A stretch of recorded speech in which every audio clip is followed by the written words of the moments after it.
ሃይ እንዴት ናችሁ?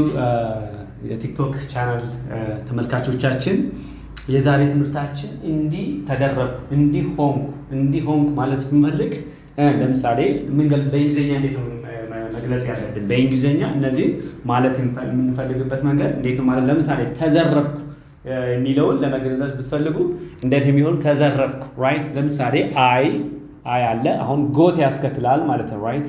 አይ ጎት ሮብ ማለት መዝረፍ ነው ራይት። አይ ጎት ሮብድ መሆን ይችላል ማለት ራይት። ተዘረፍኩ መዘረፋችሁ የምትገልጹት በምን አይነት መንገድ? አይ ጎት ሮብድ ማለት ይችላልላችሁ ማለት።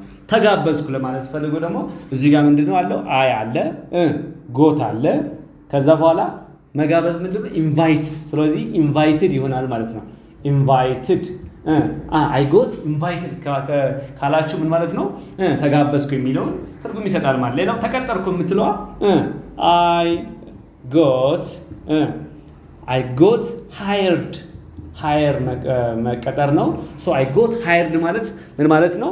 መቀጠራችሁ የምትገልጹበት ተቀጠርኩ ራይት ለሆነ መስሪያ ቤት ሊሆን ይችላል። አይ ጎት ሃየርድ ማለት ተቀጠርኩ ማለት ነው። ለምሳሌ እዛው እንደተቀጠራችሁ ለምሳሌ በዛ መስሪያ ቤት ተባረርኩ የሚለውን ትርጉም በእንግሊዘኛ ምንድነው? አይ ጎት ፋየርድ ይሆናል ማለት ነው። አይ ጎት